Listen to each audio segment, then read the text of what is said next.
desk. Thanks, Freak.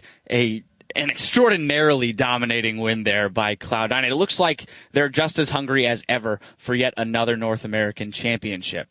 I got some housekeeping to do really quick. Prolly, I think C9's going to win this. Oh, man. What's your prediction? I got to throw that at him now. He got it in. He got it in there quick. That was already my prediction. This is unfair. I call him mulligan. I'm taking a mulligan on this one, boys. Cloud9. Yeah.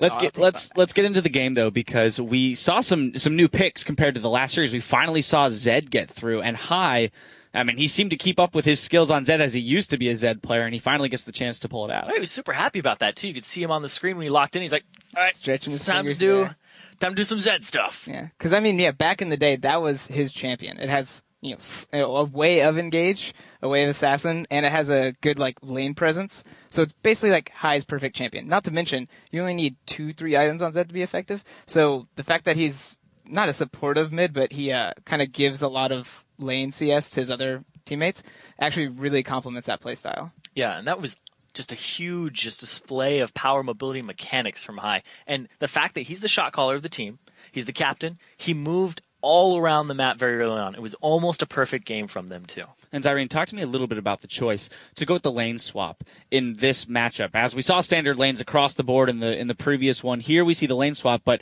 we had one team, Curse, choosing to go with the double jungle, while Cloud9 chose to throw their support and their top laner in the duo lane against the AD carry and support of Curse. Yeah, it was really interesting because they didn't give up too much dragon control by doing that, because then you could just stall it out, have Tristana run from top lane down there if the dragon was started at all. But they also had a gold generation item on Elimination's Morgana, and he took some CS for himself too. So they had about a 500 gold lead before that dragon fight even started that they did all show up too. So the lane swap was very intelligent by Cloud9 to do. And Sneaky is kind of the MVP of that team this split because he's been very consistent. So why not put some free farm on him where he doesn't have to go up in a matchup? You mentioned the dragon fight. I want to get into that as a replay because I think we're going to get pretty in-depth with it, as it was a huge turning point in the game and kind of where everything fell apart for Curse. So we're going to pull that up onto your screen here, and Prolly, take it away. Yeah, so this is Curse starting the dragon, and we can start rolling it. Right now, we watch Balls. He starts backing up to his turret because he wants to get that TP off. And Balls actually gets the early TP, which is very advantageous. And then we're going to freeze it right about now. So Quas responds immediately because he knows his team's already dedicated to Dragon and they need to do it.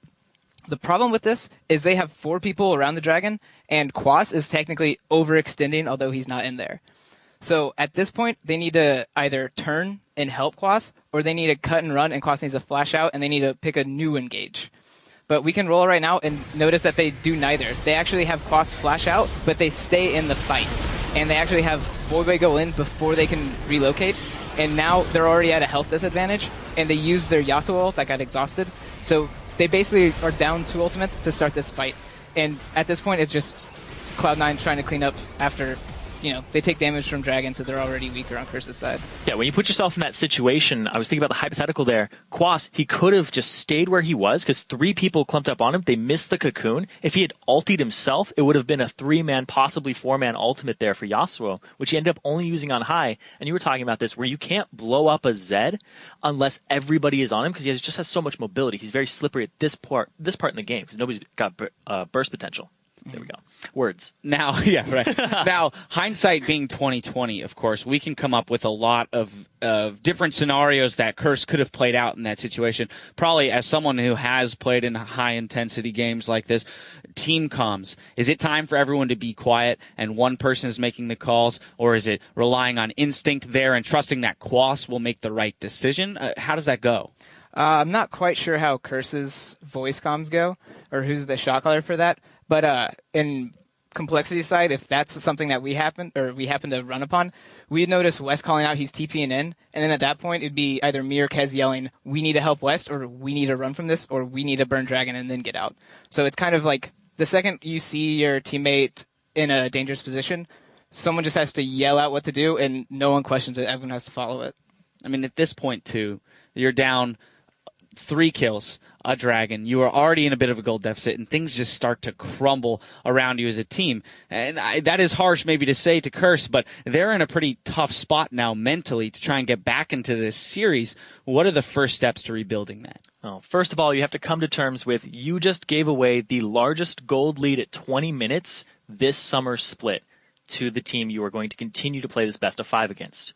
They surrendered, so they didn't have to continue to go through that burden. They can regroup, they can give themselves some time, and they don't have to keep taking that beating. So I think surrendering actually was a kind of a good idea by them in that regard, to keep their mentality up and keep their outlook positive. I feel like the surrender definitely it puts a stop to, I guess, the pain of having to live through it. Although there has been arguments made for prolonging the game so that you have the opportunity to talk about, prolonging the game maybe to win, but prolonging also just for the opportunity to talk about what you're going to do in the next game. Because now Curse, they've only got a short period of time to reformulate an entire pick ban phase and then a play strategy on the other side of the map. So my final question to you probably is, what are we going to see in picks bans? Are we going to see that Zed off the board?